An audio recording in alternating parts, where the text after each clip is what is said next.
चलिए भाई शुरू करते हैं अगला लेक्चर। और आज ये चैप्टर चल रहा है बेटा कोल एंड पेट्रोलियम। और हम लोगों ने डिस्ट्रक्टिव डिस्टिलेशन तक पढ़ लिया था। ये देखिए मैं आपको दिखाता हूँ, डिस्ट्रक्टिव डिस्टिलेशन का डायग्राम है। इसके अंदर ये पाउडर्ड कोल है, यहाँ पे कोई एयर नहीं है क्योंकि आगे से बंद है। जब आप इसको जलाएंगे तो ये बॉइलिंग ट्यूब के अंदर तो ये गैस यहाँ से प्रोड्यूस होगी, ये इसके अंदर से निकलेगी, यहाँ कोल तार का फॉर्मेशन होगा, यहाँ से कोल गैस निकलेगी। ओके, तो अब हम लोग पढ़ते हैं जो प्रोडक्ट्स ऑफ कोल है वो हमारे किस किस काम आता है और कैसे कैसे बनता है। ठीक है जी, ओके चलिए शुरू करते हैं। तो पहला जो प्रोडक्ट है बेटा, पहला है कोल गैस। कोल गैस क्या है? ये कोल गैस देखिए ये फ्यूल है बेसिकली। ठीक है, ये फ्यूल है। कैसा फ्यूल है? गैसियस फ्यूल है। लिक्विड भी होता है फ्यूल, पेट्रोल डीजल लिक्विड में आते हैं। ये गैसियस फ्यूल है, गैसियस फ्यूल। क्या फ्यूल सॉलिड भी होता है? हाँ जी, वुड है, ठीक है, वो सॉलिड होता है। गैसियस फ्यूल, ठीक। अच्छा, कैसे मिलेगा ये? ऑब्टेन्ड बाय स्ट्रॉन्ग हीटिंग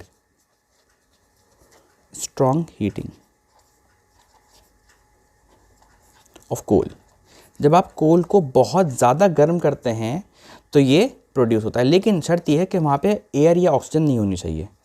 तो यहाँ लिख देता हूँ मैं, in absence of air, in absence of air.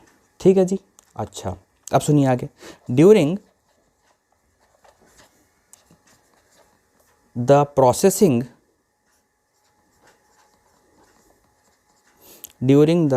Processing of coal to coke, ये बहुत ध्यान से सुनिएगा, देखिए भाई, आपको बनाना है कोल गैस। अब आपने क्या किया? आपने कोल ले लिया, ठीक है। अब आपने कोल को बहुत ज़्यादा गर्म कर लिया, लेकिन वहाँ पे गैस नहीं थी, वहाँ पे कोई एयर नहीं थी, वहाँ पे कोई ऑक्सीजन नहीं थी, ठीक है। तो वो जो कोल है वो कोक में कन्वर्ट हो जाता है। अगर आप कोल को बगैर ऑक्सीजन के, बगैर एयर के जलाएंगे, बहुत तेज़ गर्म करेंगे, स्ट्रॉन्ग हीटिंग करवाएंगे उसकी, कोल की, वहाँ पे ऑक्सीजन नहीं होनी चाहिए, तो बेटा वो कन्वर्ट हो जाएगा कोक में। किसमें? कोक में। और इस दौरान यहाँ से गैस निकलेगी। जब इससे ये बनेगा तो एक गैस निकलेगी, उस गैस का नाम है कोल गैस। अगर आपको मेरी बात समझ में आ रही हो तो ठीक है। तो कोल को आपने बहुत ज़्यादा हीट किया, क्या बन गया? कोक। तो कोल को बहुत ज़्यादा हीट करेंगे, लेकिन वहाँ पे क्या होना चाहिए? एब्सेंस ऑफ एयर होना चाहिए, वहाँ पे हवा नहीं होनी चाहिए, क्योंकि हवा के अंदर ऑक्सीजन होता है, ठीक है। तो कोल जो है वो स्ट्रॉन्ग हीटिंग करने पे कोक में कन्वर्ट होता है, इसके अंदर से गैस निकलती है, उसको हम कहते हैं कोल गैस। तो आपको समझ में आ गया किस तरह से बनाई जाती है, ठीक है जी। अच्छा, अगला सुनिएगा इसके बारे में क्या कहने वाला हूँ। अगली बात है बेटा, ये बहुत ही अच्छा फ्यूल है, तो हम इसको बोलेंगे एक्सीलेंट फ्यूल। एक्सीलेंट फ्यूल है ये। इसको एक्सीलेंट फ्यूल क्यों कहा जा रहा है? क्योंकि हाई कैलोरीफिक वैल्यू होती है इसकी, हाई कैलोरीफिक वैल्यू। इसका मतलब क्या हुआ? इसका मतलब ये हुआ कि थोड़ी सी कोल गैस बहुत ज़्यादा एनर्जी प्रोड्यूस करती है, इसलिए हम इसको बोलते हैं ये बहुत अच्छा फ्यूल है, हाई कैलोरीफिक वैल्यू है। ये आगे भी आएगा, आप समझ जाएंगे, ठीक है, ओके। इसके अलावा क्या है? इसके अलावा हम इसको इंडस्ट्री में भी इस्तेमाल करते हैं, तो लिखेंगे यहाँ पे यूज्ड एज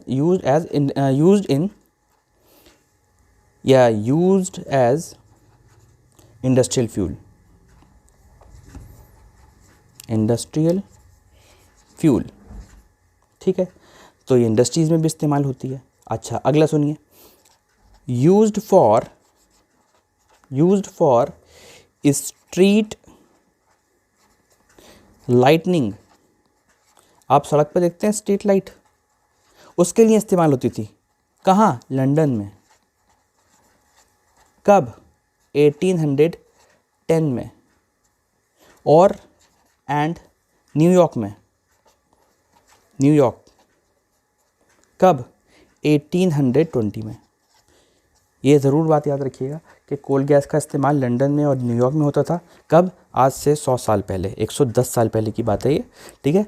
1810 में और 1820 में कोल गैस का इस्तेमाल करते थे, क्योंकि जो सड़कों पे लाइट होती थी उसके अंदर ये इस्तेमाल होती थी, ठीक है, स्ट्रीट लाइटनिंग के लिए, ओके। आज की क्या हालत है इसकी देखते हैं भाई। Today used for used for heat rather than light. देखिए आज का दौर ये है बेटा कि कोल गैस को हम हीटिंग के लिए यूज़ करते हैं, हीट करने के लिए, लाइट के लिए इस्तेमाल नहीं करते। लाइट के लिए हम बल्ब का इस्तेमाल करने लगे। ठीक है, आ रही है आपको बात समझ में? तो ये सारी कहानी आपकी कोल गैस की थी। ठीक है, अगला जो प्रोडक्ट था वो है बेटा हमारा कोल तार। तो कोल तार के बारे में थोड़ी सी कहानी सुन लीजिए आप लोग। कोल तार क्या है एक्चुअली? कोल तार देखिए, एक गाढ़ा होता है, गाढ़ा thick black liquid,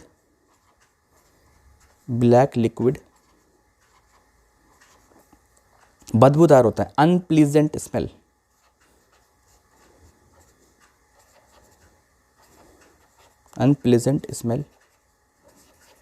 obtained by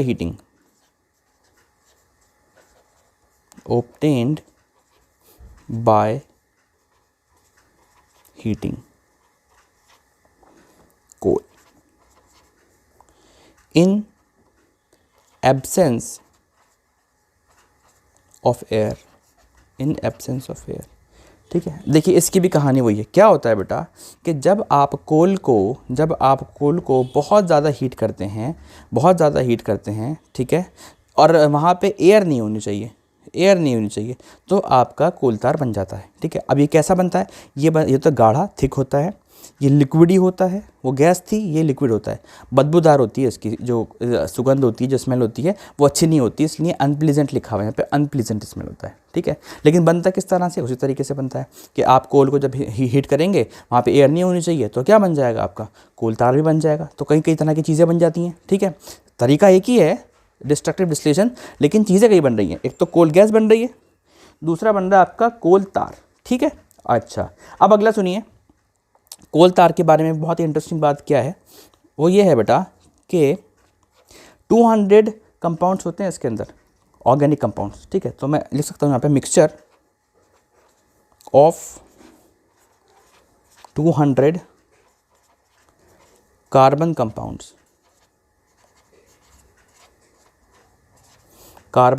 compounds, या हम बोल सकते हैं इसको ऑर्गेनिक कंपाउंड्स, COMP शॉर्ट में लिख रहा हूँ, ऑर्गेनिक कंपाउंड्स। ठीक है, याद रखिएगा ये बात कि तार कोल जो है वो 200 कार्बन कंपाउंड का बना होता है। तार कोल के अंदर 200 ऑर्गेनिक कंपाउंड्स होते हैं, जैसे कि फॉर एग्जांपल या लाइक किस तरह से? देखिए जैसे एक हमारे पास कंपाउंड है बेंजीन, आप आगे पढ़ेंगे इसके बारे में, बेंजीन अगली क्लासों में आप पढ़ेंगे। बेंजीन एक ऑर्गेनिक कंपाउंड है जो किस में मिलता है? आपको तारकोल में होता है। ठीक है, टॉलिन, बेंजीन, टॉलिन, नेप्थलीन, सब लोगों ने सुना होगा, नेप्थलीन बॉल्स, फिनाइल की गोलियां, नेप्थलीन तारकोल के अंदर प्रेजेंट होता है। ठीक है, एंथ्रासीन,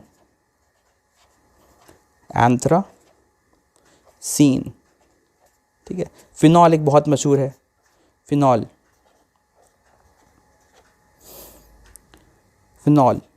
एंड एनिलीन।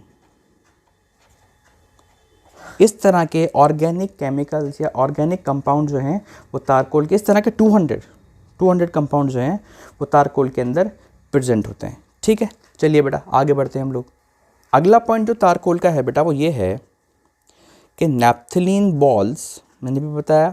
ठीक है, आप लोगों के घर में भी इस्तेमाल होती होंगी नैप्थलीन बॉल्स, फिनाइल की गोलियाँ। Naphthalene balls used to repel moths and insects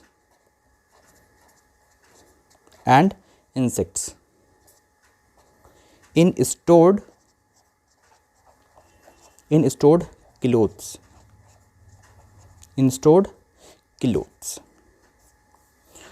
ये कहाँ से मिलता है आपको? तारकोल से मिलता है, ये तारकोल से या कोल तार जो भी कहें आप लोग। ठीक है, देखिए नैप्थलीन बॉल का इस्तेमाल क्या होता है? नैप्थलीन जो कंपाउंड है वो किससे मिलेगा आपको? कोल तार से मिल जाएगा। ठीक है, तो नैप्थलीन से नैप्थलीन बॉल बनाई जाती हैं। ये जो है कीड़े मकोड़ों को दूर रखती हैं कपड़ों से, ठीक है, या किसी कहीं आपको शक है कि भाई यहाँ बहुत ज़्यादा कीड़े मकोड़े हो सकते हैं या आते हैं जाते हैं, तो आप रास्ते में उनको डाल दीजिए कहीं कोने में, ठीक है, तो वहाँ से भी वो भाग जाएंगे, वो रिपेल करती हैं ना कीड़े मकोड़ों को, ठीक है। अच्छा, उसके अलावा एक पॉइंट और देखिए बेटा, various compounds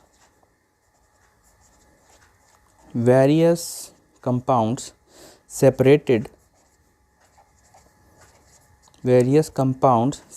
by fractional distillation,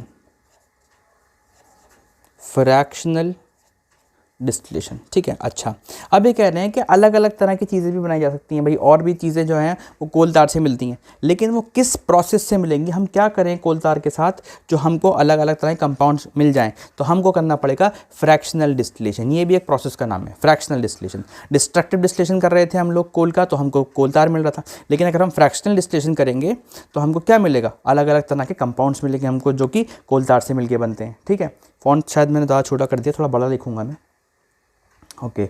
अगला देखिएगा, प्रोडक्ट्स ऑफ तारकोल। प्रोडक्ट्स ऑफ तारकोल, देखिए तारकोल के अंदर जितने भी कंपाउंड्स होते हैं, ऑर्गेनिक कंपाउंड्स, केमिकल कंपाउंड्स, उनसे हम क्या क्या बना सकते हैं, ठीक है। सबसे पहली बात, हम सिंथेटिक फाइबर्स बना सकते हैं। सिंथेटिक, ये चैप्टर मैं पढ़ा चुका हूँ, सिंथेटिक फाइबर्स, ठीक है। इसके अलावा आप क्या बना सकते हैं, ड्रग्स बना सकते हैं आप। ड्रग्स मतलब दवाइयाँ, ड्रग्स मैं लिख दे रहा हूँ यहाँ, मेडिसिन्स आप यहाँ से बना सकते हैं, ठीक है। इसके अलावा और क्या बना सकते हैं आप, प्लास्टिक्स आप यहाँ से बना सकते हैं, तरह तरह का प्लास्टिक्स। इसके अलावा आप कलर बना सकते हैं, सिंथेटिक डाइज और परफ्यूम्स और पेंट्स, ठीक है जी, वार्निशेस, पॉलिश आप अलग अलग तरह की बना सकते हैं, ठीक है। पेस्टिसाइड्स आप इससे बना सकते हैं, पेस्टिसाइड्स। देख रहे हैं कितने तरह के कोल तार से कंपाउंड बन सकते, कोल तार से कितने तरह की चीज़ें बन सकती हैं। फोटोग्राफिक मटेरियल,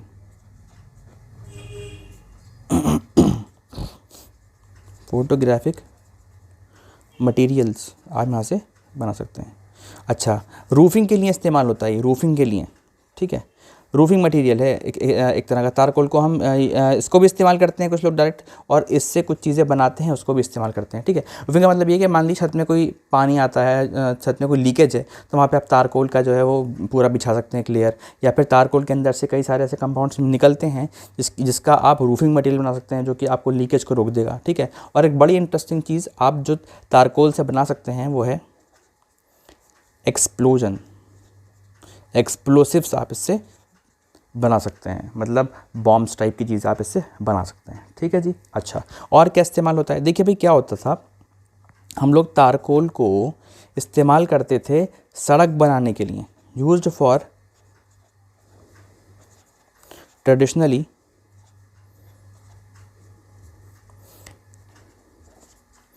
मेटालिंग द रोड्स, ठीक है। सड़क बनाने के लिए हम लोग इस्तेमाल करते थे, मतलब सड़क पे पहले सारा का सारा वो डाल दिया, ऊपर से हमने इसको, तो उसको मजबूती मिल जाती थी, ठीक है। कोल तार को ऊपर से डाल दिया आपने, ठीक है, ट्रेडिशनली। लेकिन अब क्या होता है अब हम लोग ज़्यादा तार कोल का इस्तेमाल नहीं करते, उसकी जगह एक और चीज़ इस्तेमाल करते हैं। आजकल जो हम लोग इस्तेमाल करते हैं वो इस्तेमाल करते हैं बेटा बिटुमिन का, बिटुमिन, ठीक है। बिटुमिन क्या है, एक पेट्रोलियम प्रोडक्ट है, पेट्रोलियम प्रोडक्ट, याद रहेगी आपको ये बात, ठीक है। अच्छा, तो सड़क के लिए ट्रेडिशनली जो हम लोग इस्तेमाल करते थे वो इस्तेमाल करते थे बेटा कोल तार का, लेकिन आजकल हमने उसको इस्तेमाल करना कम कर दिया है और बिटुमिन को हम इस्तेमाल करते हैं। ये क्या है, ये पेट्रोलियम प्रोडक्ट है, ठीक है। पेट्रोलियम के बारे में मैं भी थोड़ी देर बाद आपको बताऊंगा, तो आपको समझ में आ जाएगी, ठीक है। ओके, तो दो प्रोडक्ट्स हो गए हमारे, कोल गैस और कोल तार। एक अगला प्रोडक्ट है बड़ा इंटरेस्टिंग है ये, कोक। ठीक है, कोक भी एक कोल का प्रोडक्ट है। कोक क्या होता है? कोक ज़रा ध्यान दीजिएगा बेटा, तो आपको सब बातें क्लियर होती चली जाएंगी। ये टफ होता है, पोरस होता है, मतलब इसके अंदर छेद होते हैं, black solid substance, prepared by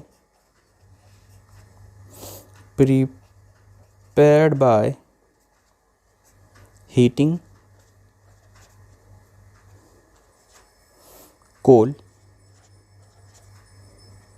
in absence of air। In absence of air, देखिए आपने कोल लिया, कोल को आपने हवा की गैर मौजूदगी में, मतलब वहाँ पे एयर नहीं होनी चाहिए, उसको वहाँ पे बहुत ज़्यादा आपने हीट कर लिया। ठीक है, जब उसको हीट करेंगे तो कोक बन जाएगा आपका। ठीक है, इसी के दौरान याद करिए, जब आप कोल को कोक में कन्वर्ट करते थे तो गैस निकलती थी, उस गैस का नाम क्या था? Coal gas. ठीक है जी, याद रहेगी आपको। अच्छा, अगली बात सुनिए, डिस्ट्रक्टिव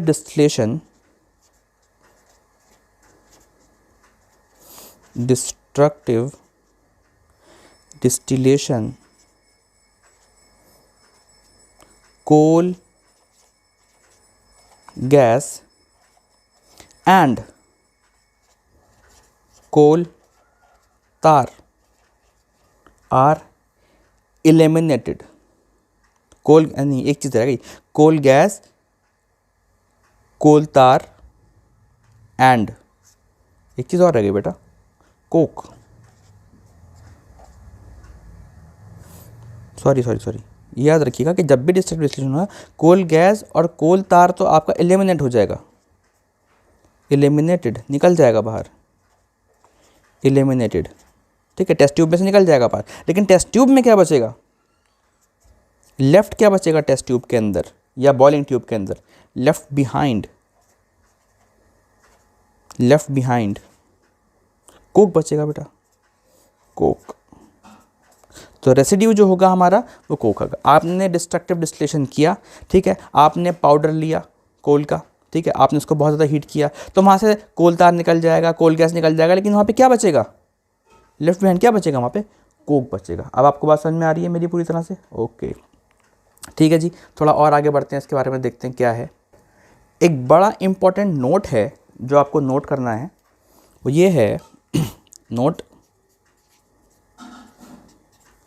कोल माइंस जो होती हैं बेटा, कोल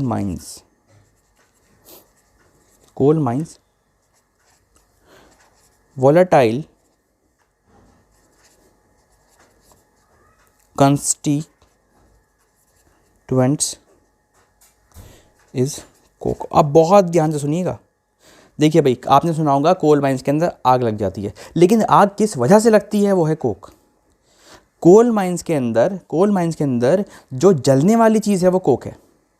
ठीक, आगे बात समझो, ये नोट है, इसको बहुत ध्यान से सुनिएगा। इसका मतलब ये है कि कोल से ज़्यादा अच्छा क्या जलेगा? कोक। अगर आपने कोल से कोक बना लिया तो वो बहुत ही अच्छी ज़बरदस्त तरीके से जलेगा। ठीक, ओके, अगला सुनिए बेटा, अगला जो मैं कहा वो लिखवा देता हूँ पहले। Coke is almost pure carbon, लगभग 98% कार्बन होता है कोक के अंदर, सबसे ज़्यादा कार्बन का परसेंटेज होता है। ठीक, अगली चीज़ सुनिए कोक के बारे में। कोक यूज्ड एज, बहुत ही ज़बरदस्त बात है भैया ये तो, reducing agent in the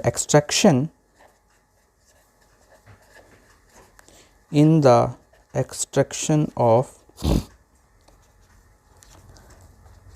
metals like iron and zinc। और भी हैं कई सारे, आपकी क्लास में इतना ही है। ठीक है जी, क्या कह रहे हैं कि जब भी आप आयरन को और जिंक को ज़मीन से निकालते हैं, एक्सट्रैक्ट करते हैं, ठीक है, तो बहुत सारे प्रोसेस होते हैं। उसके अंदर एक प्रोसेस होता है, उसको बोलते हैं रिडक्शन।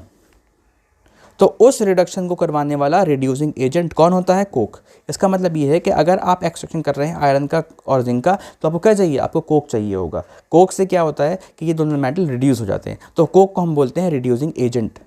ठीक, आगे चलते हैं बेटा, अगली बात पे ध्यान दीजिएगा। Coke used in manufacture of iron and steel. Iron और स्टील को बनाने में कोक का इस्तेमाल होता है। ठीक, okay. Coke is better, coke is better fuel than coal.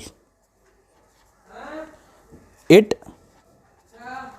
Produces more heat.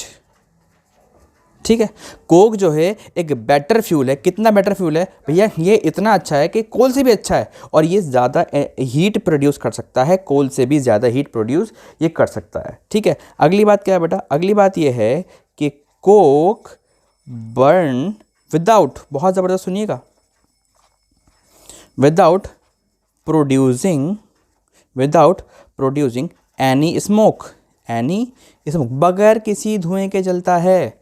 Coke burn without producing any smoke. कितनी शानदार शानदार बातें आपको कोक के बारे में पता चल रही हैं बेटा। ठीक है, ये सारी की सारी चीज़ें मिल रही हैं हमको कोलतार से। ठीक है, अब हमारा एक और कंपाउंड है जो मैं आपको बताऊं, या एक और प्रोडक्ट है कोलतार का जो मैं आपको बताऊं, that is ammonium compounds.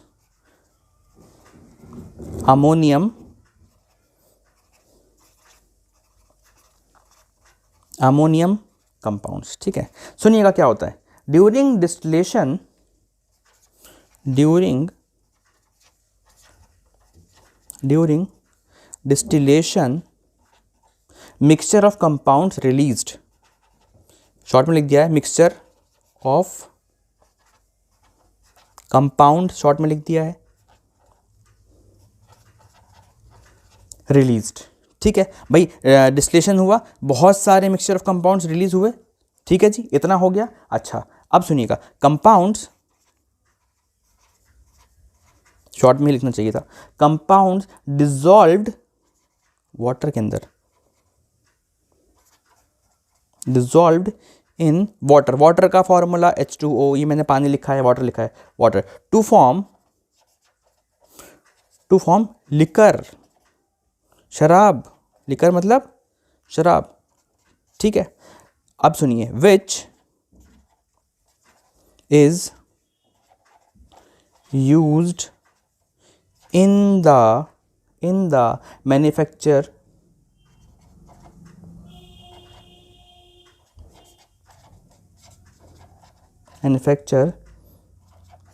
Of fertilisers. Fertilisers, आ रही बात समझ में आपको? तो बेटा क्या है कि इसके अंदर कि तारकोल का जो अगला कंपाउंड है वो है, आपने पढ़ा कि अमोनियम कंपाउंड्स। ठीक है, क्या होता है कि जब डिस्टिलेशन होता है तो उसके अंदर बहुत सारे कंपाउंड्स जो हैं वो निकलते हैं। अगर आप उन कंपाउंड्स को वाटर के साथ डिज़ोल्व कर देंगे तो वो लिकर बन जाएगा, शराब बन जाएगा। और ये जो कंपाउंड्स हैं और ये जो लिकर है कि बाद में फर्टिलाइज़र बनाने के काम में आती है। ठीक है, तो ये सारी की सारी बातें आपको याद रखनी है। अब मैं आपको अगली चीज़ बताता हूँ बेटा। अब मैं आपको दो ऐसे फ्यूल बताऊंगा जो कि आपको मिलेंगे कोक से। ठीक है, तो डालता हूं मैं heading, gaseous fuel obtained from Coke, obtained from Coke. ठीक है, अब सुनिएगा बड़ा ध्यान से इसके बारे में। पहले एक line, coke reacts with steam. ठीक है, ये बात आपको याद रखनी है, coke reacts with steam. Steam आप सब लोग समझते हैं भाप, and air to give two important, IMP मतलब important fuels called water gas and producer gas. आइए आपको बात समझ में। देखिए, gaseous fuel obtained from coke, gaseous fuel जो है वो कहाँ से ऑब्टेन्ड होगा बेटा? कोक से ऑब्टेन्ड होगा, ठीक है। अब कोक रिएक्ट करता है स्टीम के साथ और हवा के साथ, जो कि दो फ्यूल देता है आपको, एक का नाम है वाटर गैस और एक का नाम है प्रोड्यूसर गैस। मैं आपको ये रिएक्शन करके दिखाता हूँ। देखिए, पहला हम लोग रिएक्शन कर रहे हैं वाटर गैस के लिए, ठीक है। तो आपने कार्बन ले लिया, दैट इज कोक, 98% प्योर होता है, ठीक है। फिर आपने वाटर के साथ इसका रिएक्शन करवाया, ठीक है। तो ये क्या बन गया? देखिए, कार्बन जो है वो वाटर के ऑक्सीजन से रिएक्ट करेगा और बन जाएगा कार्बन मोनोऑक्साइड, ठीक है। और ये क्या, H2 अकेला बच गया, मतलब ये है हाइड्रोजन गैस। तो इन दोनों को ही हम बोल रहे हैं वाटर गैस। क्या बोल रहे हैं इन दोनों को हम? Water gas. अगला रिएक्शन देखिए बेटा, अगला रिएक्शन ये है कि अगर हम कार्बन का रिएक्शन करवाएंगे ऑक्सीजन के साथ, भाई यहाँ पे ये वाटर जो है वो स्टीम फॉर्म में है, याद रखिएगा, स्टीम फॉर्म में, ठीक है। कार्बन का रिएक्शन करवाएंगे हम ऑक्सीजन के साथ और नाइट्रोजन के साथ। तो यहाँ पे मॉलिक्यूल जो है वो 4 ले लीजिए इसके, और इसके 2 ले लीजिए, ताकि हमारी जो इक्वेशन है वो बैलेंस हो जाए। इक्वेशन बैलेंसिंग आपको क्लास 9th में पढ़ने को मिलेगी, 10th में, ठीक है। तो देखिए, इसका क्या बनेगा? इसका बनेगा 2 कार्बन मोनोऑक्साइड प्लस 4 नाइट्रोजन, ठीक है। और इसी को हम लोग बोलते हैं बेटा कि ये है आपका प्रोड्यूसर गैस, ठीक है। ओके, अगली बात सुनिए, water gas and producer gas used as industrial fuels, ठीक। ये बात आपको याद रखनी पड़ेगी कि ये घरों में इस्तेमाल नहीं होती है। Water gas and producer gas are used as industrial fuels, ठीक है। यहाँ पे हमारा कोल पूरा का पूरा ख़त्म हो चुका है बेटा, ठीक है। अब हम लोग पढ़ेंगे अगला चैप्टर तो यही है, अगला टॉपिक पेट्रोलियम, ठीक है। तो ये जो लेक्चर है करीबन आधे घंटे का हो गया है, तो मैं अगले लेक्चर से ही पेट्रोलियम स्टार्ट करूँगा, ठीक है। तब तक के लिए आप लोग जो है पढ़ते रहिए बेटा, अपना करते रहिए, अपना 100% दीजिए, 100% होगा आपका। Okay, bye.